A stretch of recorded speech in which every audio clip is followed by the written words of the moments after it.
अभी 10 दिन में मेरी एनिवर्सरी है, छठी एनिवर्सरी। मेरा बाबू पता है लास्ट लाइन क्या बोला सर? मैंने लास्ट लाइन 3 दिन पहले से पूछा ना, रोशन तुमने प्रॉमिस किया था ना बैंगल दोगे मुझे? तो बोला बस लास्ट था वो सर, वो लास्ट था मेरे बाबू का लाइन। उसके बाद कुछ नहीं बोला। के चलते मार दिया बाबू, और इनके पास था ये नोएडा में रहते हैं मैं और मेरे हस्बैंड।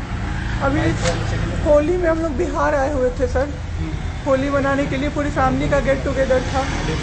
9 अप्रैल को मेरे हस्बैंड की तबीयत ख़राब हुई, फीवर हुआ उनको काफ़ी तेज। हमने कोरोना का 2-2, 3-3 बार टेस्ट करवाया, नेगेटिव आया। RT-PCR के लिए दिया तो वहाँ पे भागलपुर में सर, भागलपुर में थे हम लोग, वहाँ पे 1 दिन 2 दिन वेट करते करते 10 दिन तक रिपोर्ट नहीं आया। फिर हमने नोएडा के एक डॉक्टर हैं उनसे कंसल्ट किया, वीडियो कंसल्टेशन से। उन्होंने बोला कि CT चेस्ट करवाना है। हम लोग भागलपुर गए और CT चेस्ट करवाए तो उसमें उनका इन्फेक्शन आया। 60% लंग्स उनका उसमें इन्फेक्टेड था, डैमेज नहीं था, इन्फेक्टेड था बस। बाकी लंग्स का हर चीज़ परफेक्ट था, सारा चीज़ नाक का, गले का सब कुछ नॉर्मल था, उसमें रिपोर्ट में था। फिर हम लोग नेक्स्ट डे ग्लोकल हॉस्पिटल है भागलपुर में, ग्लोकल हॉस्पिटल लेके आए, वहाँ पे एडमिट कराया हमने ICU में। मेरी मदर की भी तबीयत ख़राब थी, मेरी मम्मी और मेरे हस्बैंड दोनों एक साथ एडमिट हुए। वहाँ पे इतनी लापरवाही हुई उनके साथ, इतनी लापरवाही हुई। डॉक्टर्स आते थे बस विजिट के लिए, 10 मिनट देख के गए। उसके अलावा जितने भी वहाँ पे नर्स थे, कंपाउंडर्स थे, सारे के सारे जल्लाद थे सर। कोई दवाई तक नहीं देना चाहता था पेशेंट। मेरी मदर टचवुड बेटर कंडीशन में थी थोड़ी, मेरे हस्बैंड बोल भी नहीं पा रहे थे उस समय तक। इशारे से पानी का ऐसे ऐसे बताते थे, लेकिन कोई उनको पानी नहीं पिलाता था सर। वो मुझे हार के फ़ोन करते थे कि पानी पिला दो। जब मैं अंदर जाती थी तो ये लोग हल्ला करते थे कि क्यों जा रहे हो अंदर। फिर भी मैं जाके उनको पानी पिलाती थी, जूस पिलाती थी। रेमडेसिविर इंजेक्शन का नाम आप लोगों ने अभी तक सबने सुन लिया होगा कि कितनी मुश्किल से मिल रहा है। डॉक्टर ने वहाँ सजेस्ट किया, मेरे 2-2 पेशेंट थे वहाँ, हमने बहुत मुश्किल से अरेंज किया। जब वो इंजेक्शन मिला तो एक दिन रात को जब इंजेक्शन देने लगे, हाफ इंजेक्शन फ्लोर पे गिरा दिया उन्होंने। हमने कहा कि इतना महंगा इंजेक्शन है, इसी का असर होके ठीक होते ये आपने कैसे गिरा दिया? उन्होंने कहा कि 50,000 का भी गिरा देता ना तो तुम कुछ नहीं कर पाती अभी। हम लोग चुपचाप वहाँ से सर हट गए। थोड़ी देर बाद वहाँ पे मेरे हस्बैंड को मैंने देखा कि उन्होंने 2-3 बार पॉटी किया था, यूरिन पास किया था, कोई क्लीन करने नहीं आ रहा था सर। 6 घंटे से वो उसी गंदगी पे पड़े हुए थे। उन्होंने मुझे फिर फ़ोन किया, बस फ़ोन कर पाते थे सर, बोल भी नहीं, बस मिस्ड कॉल आती थी, मैं समझ जाती थी कि कुछ परेशानी है उनको। जब मैं गई तो मैंने देखा पूरे गंदे बेड पे मेरे हस्बैंड 6 फीट 2 इंच के सर, पूरे गंदे पे वो सोए हुए थे सर। मैंने ज़बरदस्ती सबको बुलाया। एक आदमी था ज्योति कुमार करके, ज्योति कुमार, सब लोग ध्यान से इसको कवर कीजिए। ज्योति कुमार एक कंपाउंडर था वहाँ पे। कौन सा हॉस्पिटल का नाम? Glocal hospital Bhagalpur. Jyoti Kumar compounder है वहाँ का, मतलब जो अटेंडेंट सब होते हैं ना वो है, लड़की नहीं है लड़का है ज्योति कुमार। उसको मैंने रिक्वेस्ट किया कि भैया प्लीज़ आप मेरे हस्बैंड की मदद कर दीजिए, रात में ये लोग रुकने नहीं दे रहे हैं मुझे अपने पास, इनके पास। उसने बोला ठीक है ज़रूर मदद करूँगा, ये कह के, और मैं अपने हस्बैंड से बात करने लगी, इशारे से ही वो बात कर रहे थे, मैं बोल रही थी। अचानक से मेरा दुपट्टा खिंचाया बहुत ज़ोर से। मैंने सोचा क्या हो रहा है, जब मैंने पीछे मुड़ी तो मेरे कमर पे उस आदमी का हाथ था और मेरा दुपट्टा वो ज्योति कुमार खींच रहा था। मेरी माँ पीछे से चिल्लाई, मेरे हस्बैंड ऐसे ऐसे होने लगे, पूरा पसीना उनको चल गया, कुछ बोल नहीं पा रहे थे वो।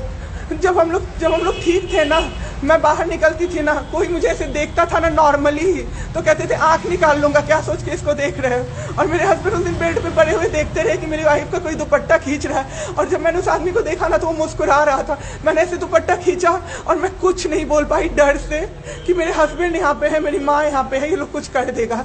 इस डर से मैं कुछ नहीं बाहर निकली। मैं बाहर निकल के मैं दम से बैठ गई। वो आदमी मेरे पास फिर आया, मुस्कुरा के बोला मैं ध्यान रखूंगा। मैंने बोला ठीक है भैया आप ध्यान रखना। मैंने कुछ नहीं बोला उसको, कुछ भी नहीं। 2-3 दिन बाद ऐसे ही कोई सुविधा नहीं, कुछ नहीं। मेरे हस्बैंड की तबीयत उस दिन से बिगड़ी जब रात के 2 बजे में मेरी मदर के बगल वाले बेड पे एक अंकल, मास्क उनका हट गया था और वो अंकल चिल्ला के नर्स को बुला रहे थे और मेरी मम्मी चिल्ला रही थी जल्दी आइए ये मर जाएंगे, जल्दी आइए ये मर जाएंगे। कोई नहीं आया और अंकल ने दम तोड़ दिया। ऐसे 3-4 लोग उस 2-3 दिन के अंदर दम तोड़े हैं बिना केयर के। बिना नर्स के आए। सारी नर्स टेबल कुर्सी लगा के सो जाती थी, कहती थी पागल हो गए हैं हम ही, अब मर जाएंगे इस कोरोना के चक्कर में, अब तो क्यों जॉब कर रहे हो, छोड़ दो, आपकी जगह कोई और आ जाएगा। उसके बाद वहाँ से बाई पैप वहाँ उस हॉस्पिटल में नहीं अवेलेबल था। मेरे हस्बैंड की तबीयत एक दिन बहुत ख़राब हो गई, उन्होंने मायागंज रेफ़र कर दिया, भागलपुर मायागंज हॉस्पिटल। हम लोग जब भी मायागंज आए, मायागंज की और हालत ख़राब, आईसीयू में 4 बेड था। मेरे हस्बैंड के बगल वाले बेड पे 4 लोग 6 से 7 घंटे में 4 लोग ख़त्म हुए। क्यों ख़त्म हुए? वो नर्स को बुला रहे थे, सिस्टर आ जाओ, दिक्कत हो रही है, दिक्कत हो रही है, और सिस्टर नहीं आती थी। एक अंकल तो बुलाते बुलाते उलट के गिर गए, पूरा सर फूट गया, ब्लड और मर गए वो अंकल वहीं पे। इतना मेरे हस्बैंड डर गए। शाम होते होते मेरे हस्बैंड की तबीयत अचानक से ख़राब होने लगी, पूरा ये सब ड्राई हो गया, एक लेयर वाइट कलर का जम गया उनके ऊपर, बहुत ज़्यादा तबीयत ख़राब हो गई। हम लोगों को समझ में नहीं आ रहा था कि हो क्या रहा था। अचानक से मेरे दिमाग में आया ना, डॉक्टर को कम से कम 5-6 बार मेरी बहन बुलाने गई है, क्योंकि कोई डॉक्टर था ही नहीं ड्यूटी। कब हुई आपके हस्बैंड की डेथ ना? परसों। सुनिए मेरी बात, पहले पूरी कहानी मेरी सुनिए। मेरी बहन 5 बार 6 बार गई है बुलाने डॉक्टर को मायागंज में, तो डॉक्टर क्या कह रहे हैं, यार रात में भी सोने नहीं दोगे, रात में भी सोने नहीं दोगे। जब हमने देखा जाके सर, तो लाइट ऑफ, इमरजेंसी के नाइट डॉक्टर्स का लाइट ऑफ, और सब नीचे बिछा के मूवी देख रहे हैं और सो रहे हैं, और दरवाज़ा तक नहीं खोला सर।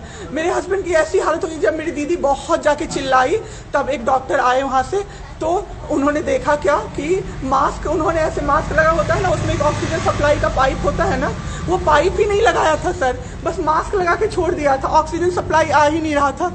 जब बहुत कम हो गया तब वो डॉक्टर आए और पाइप लगाया, मेरे हस्बैंड तुरंत भी जिंदा हो गए। उसी दिन से उनके दिमाग में वो ऑक्सीजन की किल्लत का डर बैठ गया सर। बहुत 7 घंटे बिना ऑक्सीजन के रहे सर, लड़ते रहे। फिर उस दिन इतना वो डर गए, वो बोले नहीं अब हमको कहीं बाहर लेके चलो। दिल्ली में सर हमने बेड का किया, बहुत पता नहीं था, दिल्ली में कहीं भी जगह नहीं था। हम पटना आए, राजेश्वर हॉस्पिटल में सर पटना आए। यहाँ पे इन्होंने कहा आईसीयू में अटेंडेंट नहीं अलाउड है, नहीं जाओगे आप। मेरे हस्बैंड रोने लगे कि मेरी वाइफ को बस भेज दो, वो रहेगी तो मैं ठीक हो जाऊंगा। इन लोगों ने नहीं अलाउ किया सर। आज मैंने देखा, एम्बुलेंस से हम लोग भागलपुर से पटना आए थे राजेश्वर, रास्ते में उनको 3 बार पॉटी हुई थी सर। उसी गंदे बेड पे उनको 4-5 घंटे राजेश्वर में सुलाया रहा। मैं 10 बार जाके बोली बाहर से कि सर प्लीज़ बेड क्लीन कर दीजिए, वो हम लोग देख लेंगे ना। एक डॉक्टर निकले, मैंने बोला, वो मेरे हस्बैंड अंदर से ना बोल नहीं पा रहे थे, अंदर से ऐसे कर रहे थे, बुला रहे थे सबको। मैंने कहा सर वो बुला रहे हैं किसी को बाहर से, तो एक डॉक्टर मुझे कहता है अरे छोड़िए ना, वो छोरा तो ऐसे ही बौखला रहा है जब से आया है। मैं उस समय कुछ नहीं कर पाई सर। उसके बाद उनका ऑक्सीजन लेवल जब 37 हो गया, तब मेरे साथ मेरी दीदी थी, मेरे जीजा जी थे और मेरे जेठ थे। तब मैंने अपने जीजा जी से बोला कि अब मेरे से नहीं रहा होगा, मुझे किसी तरह से अंदर भिजवाइए। तब उन्होंने ज़बरदस्ती मुझे अंदर भेजा और 37 से 74 मैंने कर दिया 10 मिनट में। मेरे बाबू का ऑक्सीजन लेवल मैंने बढ़ा दिया। उसके बाद इन लोगों ने मुझे बोला, मैंने बोला सर अटेंडेंट अलाउड है, सारे के अटेंडेंट बैठे हुए थे। तो एक डॉक्टर ने मुझे बोला अटेंडेंट अलाउड नहीं रहेंगे तो कैसे काम चलेगा, सब तो कोरोना से बीमार पड़ रहे हैं, हम लोग कितना देखें, हम लोग क्या मर जाए खांसते खांसते सबको देख के, बैठिए चुपचाप और देखिए।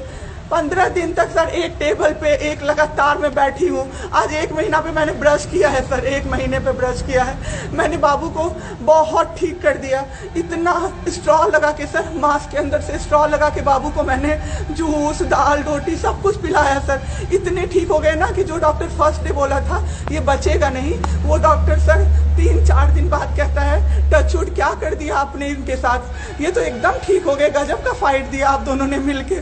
मुझे क्या पता था कि मैं फाइट दे रही हूँ और ये लोग मेरे बाबू को खत्म कर देंगे।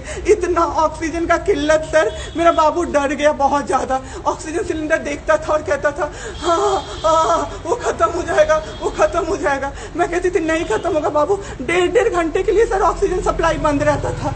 बाद में हमें पता चला ये लोग ब्लैक मार्केटिंग कर रहे हैं अंदर में ऑक्सीजन सिलेंडर का। जो अस्पताल वाले हैं ना, वो ऑक्सीजन सप्लाई बंद कर देते थे ताकि बेचैन होके लोग खरीदें उन्हीं से। हम भी खरीदे सर, मैंने भी खरीदा, क्या करते हमें भी तो चाहिए था। परसों सर सुबह में हमारे पास एक ही सिलेंडर था, पाइपलाइन बंद हो गया। मेरे हस्बैंड को बाईपैप लगा हुआ था, उनको 2 सिलेंडर से जाना था, एक ही सिलेंडर था। सिलेंडर मांगते मांगते कहीं नहीं मिला सर, मेरे हस्बैंड खत्म हो गए सर। मेरा बाबू चला गया हमको छोड़ के। आपके साथ जो यहाँ पे भी सर, यहाँ पे राजेश्वर में डॉक्टर अखिलेश गंदे गंदे इशारे कर रहा था मुझे सर। चलता था ना तो मुझसे सट के क्रॉस करता था सर। मैं इग्नोर कर देती थी कि मेरा हस्बैंड है यहाँ पे, वरना अगर बाहर होता चप्पल खोल के मैं मारती सर ऐसे इंसान को। वहाँ पे मायागंज हॉस्पिटल में डॉक्टर्स, कोई भी डॉक्टर नहीं आता है, कोई सीनियर डॉक्टर नहीं, जूनियर डॉक्टर नहीं, और पेशेंट की सिर्फ एंट्री कर देते हैं कि फिजियोथेरेपी किया गया, ये बाबू नाक का क्या करते हैं, नेबुलाइज किया गया, 4 बार नेबुलाइज किया गया, कोई चीज़ नहीं होती है, सिर्फ पेशेंट की एंट्री कर देते हैं।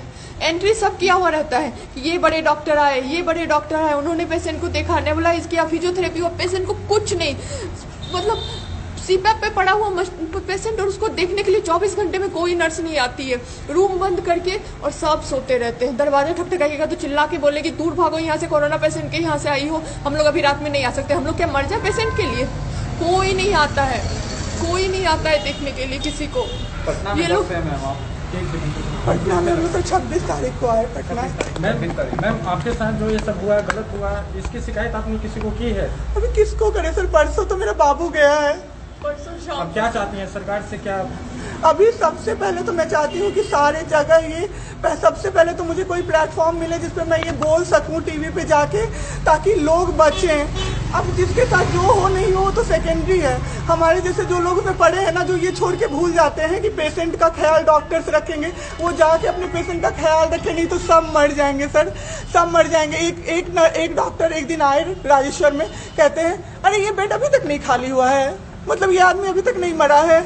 एक आदमी के बारे में आप सोचो सर जरा सा, आप सोचो सर जरा सा। मेरे हस्बैंड को वेंटिलेटर पे नहीं रखा सर, वो शायद बच जाते। और जब मेरी एक फ्रेंड है डॉक्टर, उसने बात की कि आपने वेंटिलेटर पे क्यों नहीं रखा, तो झूठ कह रहे हैं कि फैमिली वालों ने मना किया। हमें कोई सजेशन नहीं दिया, कोई सजेशन नहीं, पे आप रख सकते हो, कुछ भी नहीं सर। वो बस वेट कर रहे थे कि ये बेड खाली हो। ठीक है।